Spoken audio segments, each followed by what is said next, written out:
Malo, anga folini kanu be aw bela jelen am be ka aname à travers les réseaux sociaux. Ana balma ke do ana denge na wa kala nyo. Mamadou Sidibé, Alliance Gandhi Malien. Bon, je suis accompagné par mon frère et ami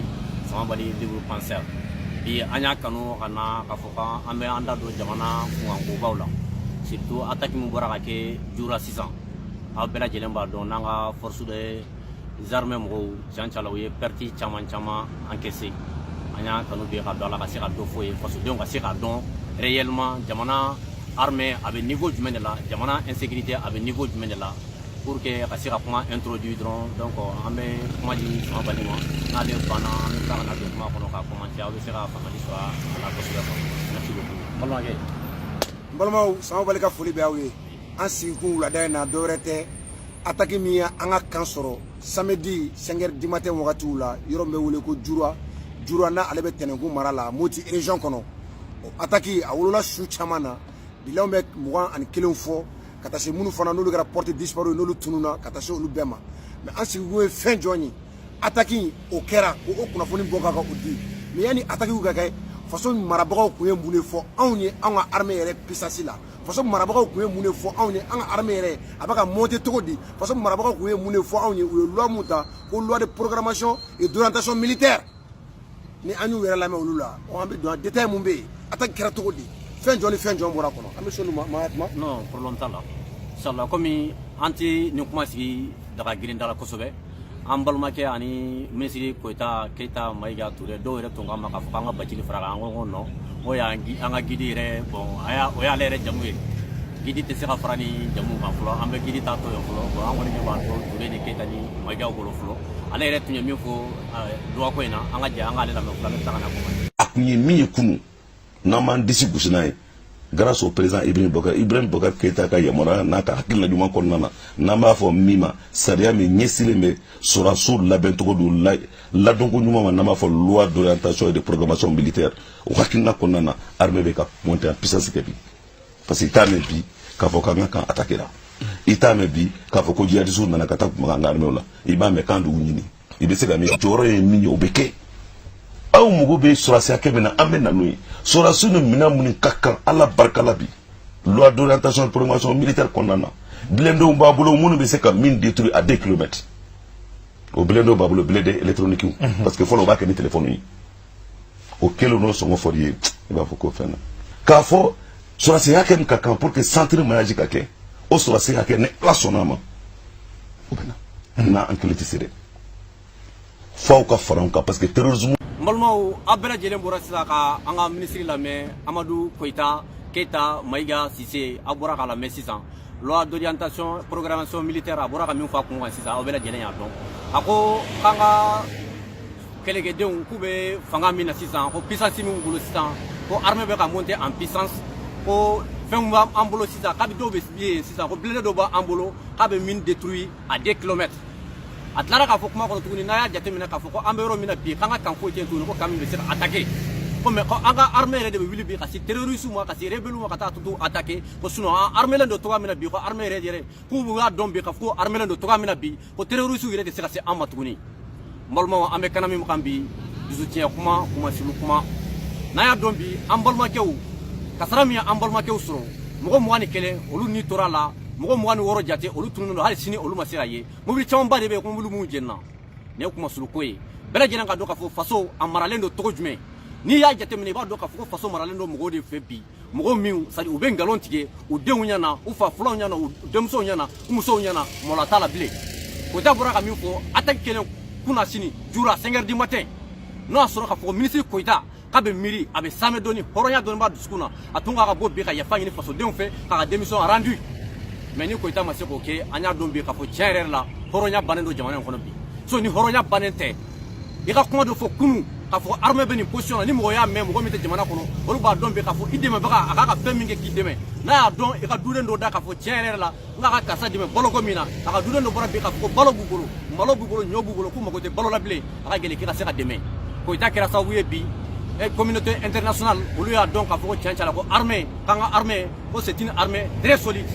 mais attaque kuna sin attaque yara naka fu tianjala armée be romina bi anga chedo me romina bi musokulu b'u la bi a ka di an ka cɛdenw ye bi ka se ka jamana ka se ka kunnawuli a ka di an ka cɛdenw ye bi ka se ka faso lakana mais an y'a dɔn bi kɛlɛkɛminɛn tɛ an ka cɛdenw bolo maliyɛnw ni kɛlɛ b'an bolo bi an ka se ka kɛlɛ kɛ bi ka fɔ an ka cɛdenw kɛlɛkɛminɛn ka se ka di olu ma mais bi n tɛna kuma n tɛna monopoliser n balimakɛ libre penseur i yɛrɛ ye kuma ɲɛ Mahatma ye ministre Koyita ka kuma mɛn sisan Koyita ye min fɔ ka min fɔ armée kan e bɛ se ka mun de fɔ la fasodenw ɲɛna u ka se k'a faamu k'a dɔn jamana kɔnɔdenw u maralen don hakilina sugu jumɛn de la sisan nkalon ni namara mun de bɛ yen sisan i bɛ se ka mun de fɔ la sisan i yɛrɛ ka dɔn ta min ye attaque la. Napoléon Bonaparte du gouvernement yɔrɔ kuma kuma selon Napoléon selon Jean-Jacques. non o y'a kuma. a ye fɛn fɛn fɔ bɛɛ y'a mɛn a ko Mali sɔrɔsiw bɛ degré la bi degré min b'a to ko mɔgɔ tɛ se ka taa u attaquer kan kɔnɔ ko yɛrɛ ka bɔ a la dɛ ko an ka sɔrɔsiw de bɛ wuli ko ka taa bi banbaganciw terroristes djihadistes les ennemis de la paix les ennemis de ma nation k'olu bɛ yɔrɔ min na ko an ka sɔrɔsiw de wuli ko ka taa bi olu kan. sɔrɔsi bɛ an ka sɔrɔsi de wulila ka taa bi mɔgɔw ka jɛn na u b'a kɛ mɔgɔ m'o kuma i t'o mɛn i tulo la o lamɛn bani samedi an wulila ka bɔ sunɔgɔ la an wulila ni kibaruya jɔn ye sɔrɔsi minnu tora a la an bɛ dugawu kɛ ala k'u dayɔrɔ sumaya u tora fasoko la u taara ka anw minnu to yan ala kan'u tagakun kɛ fu ye anw dusukun kɔnɔ ala kan'u tagakun kɛ fu ye anw comportement na n bɛ bilan dɔ d'i ma u ye attaque kɛ à 5 heures du matin fɛn bɛ yen n'i y'o fɔ i bɛ se ka jugu ɲɛ don an na an tɛ o yɔrɔ fɔ mais sɔrɔsiw ɲɛmɔgɔw sɔrɔsiw ɲɛmɔgɔw an bɛ o fɔ véhicule 8 Mali ka véhicule dɛ an ka mobili 8 u n'o de u binnen kan kan u ni véhicule 8 de taara wa véhicule bɛɛ n bɛ ka fɛn de f'i ye dɛ cɛ tɛ Mali bɛɛ mun bɛ se k'a sɔsɔ mobili 8 u n'o taara wa mobili kelen-kelenna bɛɛ a bɛɛ fɔlɔ don arme lourde de la i bɛ 17 sɔrɔ a kɔnɔ 17 o tɛ ci mɔgɔ la a b'u bɔrɔta o 17 n'i jɔ mɔgɔ la k'a ci a bɛ yɛrɛkɛ de i b'a fɔ kɔnɔ sogo bɛ yɛrɛkɛ cogo min 17 u n'o taara LRC u bɛ mun wele ko lance roquette anti char u n'o taara véhicule citerne k'o jeni piyan camion bɛ mɔgɔ transporter ka o fana jeni pick-up kelen ka o jeni ka kan yɛrɛ k'a détruire commandant nin tora a la kan commandant nin tora a la kan commandant adjoint k'o nin to a la mɔgɔ 21 an bɛ kuma wagati min na blessé minnu b'a la dɔw bɛ ka fara olu suw kan les portes disparu environ 26 personnes Napoléon ko bin tɛ kɛ Mali kan kan ko Mali sɔrɔsiw kɔgɔra ko teni bɛ Mali sɔrɔsiw bolo marifa b'u bolo wa renseignement b'u bolo parce que un militaire c'est les renseignements un soldat c'est les renseignements donc sadi e yɛrɛ ka faamuyali la sisan ni gosili kɛra ka sabu kɛ kɛlɛkɛminɛn ta an ka sɔrɔsiw bolo en même temps renseignement min b'u bolo renseignement t'u permet k'a fɔ k'u bɛ se ka jugu natɔla yɔrɔ jan na ka se ka kɛlɛ kɛ mini tɛ dɛ ko ka t'u attaquer fo kan kɔnɔ jugu bɛ lamini ni renseignement bɛ ɲini a tɔgɔ la u tɛ attaque kɛ ka wuli dɔrɔn ka taa attaque kɛ yanni ka taa attaque kɛ kan bɛ zone jɔn kɔnɔ jɔn ni jɔn bɛ kan kɔnɔ Sidibe bɛ yen wa Sidibe bɛ kɛ heure jɔn b'a sɔrɔ a ɲinanen don u bɛ o bɛɛ de ɲɛɲini olu ka o ɲɛɲini tɔ après ka k'an ka service de ministre renseignement bolo min b'a to k'o téléphone appel ninnu k'o intercepter ka jugu ka kibaruya ta k'a labɔ ka da an ka sɔrɔsiw ma u k'u yɛrɛ lakana fɔlɔ ani ka taa jugu gɛn f'u ka dingɛ kɔnɔ Koyita tun ye o misali de d'an ma Koyita tun ye an hakili bila ka taa o attente de la ils avaient donné une intention l'armée monte en puissance Koyita nous avait donné l'espoir d'une armée qui a de la renseignement. Une armée, c'est d'abord les renseignements, c'est des matériaux. Bon, comme on a fait photo comme on a mis nos Maliens en amé, c'est à travers les réseaux sociaux. Il y a bien des gens en amé, mais les influences européennes, ça y est, c'est un anaï. Bon, on a mis une affaire sur deux, on a mis à travers les réseaux sociaux. Parce qu'il faut un bel agilé. Amérique attaque Minkera Djura, Amérique a commenté en même temps, ministre Doga, déclaration Minkera. Une télé a kuma ka min fɔ an donna kuma kan fana la ka se k'a fɔ a b'a dɔn bi k'a fɔ tiɲɛ yɛrɛ la Mali a maralen don ni mɔgɔ sugu jumɛnw de ye u ka hakilina mun de fasoko la est ce que mɔgɔ min ye fasodenw dalen don mɔgɔ min na ka taa ka bila faso baara la i bɛ sara n'an ka impôt n'an ka taxe ye est ce que o ka k'i sɔn k'i sigi ka ni ɲɔgɔn dɔlɔ sugu ta ka a tigɛ fasodenw ye wa. Et puis en plus Koyita c'est un ministre au-delà de ça c'est le porte-parole du gouvernement. Pas Koyita en personne. C'est le gouvernement qui nous a dit que personne ne peut plus attaquer un camp de nos soldats, que personne ne peut combattre nos soldats dans leur camp, dans leur caserne, que personne ne peut le faire désormais, parce que désormais l'armée du Mali est équipée des matériaux. Même si tu vois là-bas, il y a des gens qui ont poussé. Mais est-ce que kuma yɛrɛ ma se ka kɛ sababu ye an k'an ka hakilisigi sɔrɔ kosɛbɛ parce que n'a jateminɛ don min na a kumakan fɔra wagati min na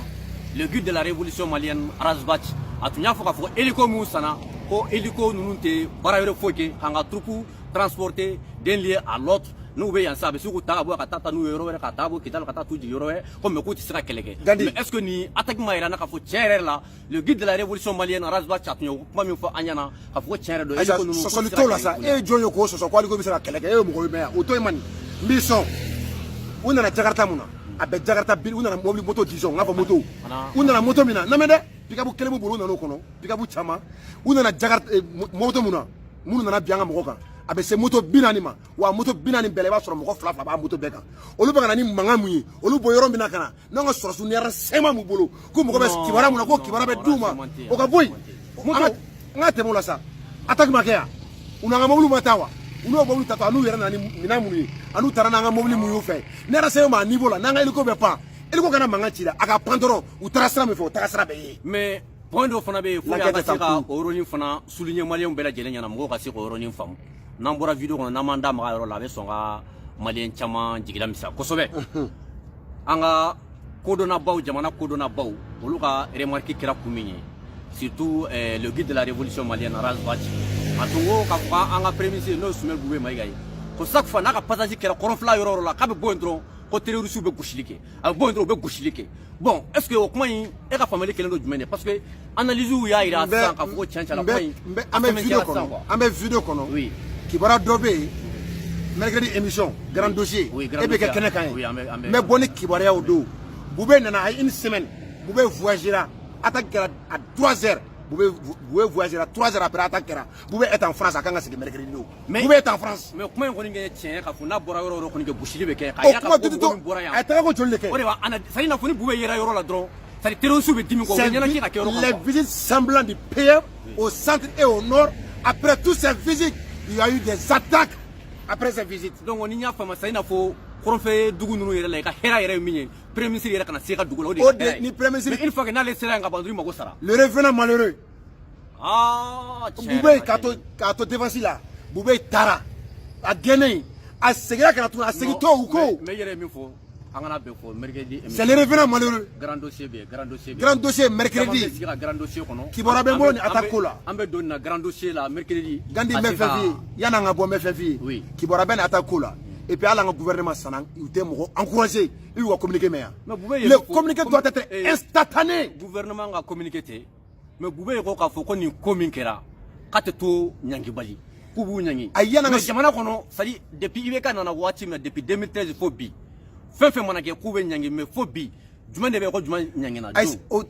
kuma de ye sisan i to e b'o dɔn ka tɛmɛ ne kan ko o ɲangini tɛ koyi an ka ɲangini yɛrɛ bɔ yen diɲɛ à l'instar des nations soucieuses à l'instar des nations qui se soucient u ka sɔrɔsiw yɛrɛ ka tagaɲɛ o dusu kasi o miiri b'u la o dugu fɛn fɛn n'u ka sɔrɔsi sara ni drapeau ye u ka sɔrɔsi sara ni marifa ye terrain kan drapeau bɛ bila Berlin na jamana bɛɛ bɛ bɔ o kalama ko den national bɛ yen Mali la bi bɛɛ wulila ka tɛmɛ n'i ka sira i n'a fɔ su min ye mɔlala ko yɛrɛ ne yɛrɛ bolo kosɛbɛ jamana kɔnɔ bi c'est à dire n'i y'a ta k'a jateminɛ fo bi an m'a mɛn k'a fɔ an ka président Ibrahim Boubacar Keita a kasira nin na ou bien a ye fɛn kɛ nin na a tɛ kasi na a ye communiqué dɔ kɛ n'a y'a sɔrɔ ko nin tun ye Faransi de sɔrɔ a ye communiqué dɔ kɛ chef d'état africain o b'a sɔrɔ bɛɛ bolila ka taa i da Faransi ka taa t'u sen n'u bolo fila siri k'u da mankɔrɔ ka tila ka kasi daminɛ tuguni d'abord mais sɔrɔsi 21 olu fatura jamana kɔnɔ sɔrɔsi 26 olu tununa mobili 8 ka tila ka bɛɛ ta ka taga n'u ye jusqu'à présent jamana kɛlen don i n'a fɔ fɛn ma kɛ jamana kɔnɔ et puis mun bɛ mɔgɔ tɔ dusu kasi mɔgɔ min bɔra a ba kɔrɔ Bamakɔ ka bɔ a fa kɔrɔ Sikaso ka bɔ a ka denbaya kɔrɔ ko aw ka sunɔgɔ n bɛ taa jamana lakana o ni tora o lakana sira fɛ 21 1000 ani malobɔrɔ 1 o bɛɛ yɛrɛ ka bɔ yen ni i bɛ kɛnɛ kan i fa i su dalen don jamana bɛɛ ministre bɛ yen premier ministre bɛ yen défense ministre bɛ yen l'ensemble des premier ministre ko b'a kun fɛ premier ministre bɛ Faransi a bɛ na mercredi Sidibe kuma la mani o bɛɛ bɛ na jɔ kɛnɛ kan i su drapeau dalen don i fa bɛ se k'a disi gosi et ça donne mɔgɔ minnu bɛ sɔrɔsiya kɔnɔ saya u k'a fɔ hali n'an sara janfɛn ma tiɲɛ 21 personnes an kana ɲinɛ hakɛ kɔ an k'a fɔ mɔgɔ ye mɔgɔ 21 mɔgɔ 21 wa o t'a da bɛɛ dɛ o tɛ u ye camp mun attaqué Djoura ça compose plus de 200 personnes n'a fɔra ko attaqué ko mɔgɔ 21 sara kuma bɛ i tɛ bɔ n'a bɛ mɔgɔ dusu kasi kuma bɛ i tɛ bɔ n'a bɛ sɔrɔmu jolo kari n bɛ o da mercredi émission grand dossier la et puis même ka kuma labila ni kumakan kelen dɔrɔn ye u bɛ ka mɔgɔ min tɔgɔ fɔ k'o y'a kɛ Ak Musa ou Ba Musa Jara 2006 Comment la mettre? Mais 2006, c'est un colonel du Mali. 2006, à tout mettre Kangono Babakoya. 2012, Menaga Kan commandant de Toulouse, Menaga Kan, surtout livré, Kabonanga Minaouye, ou Sierra Douarme, la Klaka Botouni, Katanga Mokofara. Le colonel Agmoussa, connu par tous les officiers au Mali, aujourd'hui, Bebado. Mais mercredi, mais bonne d'aloué Kada, à Bedo Tien Muni. Sur la CFM Sarana, en bête du Gogo, comme il vient de faire à Djana, à la Kabeda Soumaya, à bas les généraux voleurs. À bas les officiers voleurs, à bas les généraux voituriers, à bas les ministres montaires aussi. Les ministres montaires, les dirigeants insouciés et incapables de gérer ce problème. Les dirigeants insouciants. Ils sont partis comme Nelson Mandela, ils sont partis comme Modibo Keita, ils sont partis comme Chaka Zulu, ils sont partis comme Thiaba et Babemba et Samouri Touré. Ala Koudaro Smaya, façon Takana Nina Uko, Ninyamo Madoye, en façon de Wamba Doye, en dessous Kassilendo, ou Tora Fasokola, mais mercredi dans le grand dossier, 21h. A Tiebedo. Malma, on est notre ambolo bien cassé à Aouye, Hagato Venera, Salah Mohamedou, Ambela Djelenche. Merci.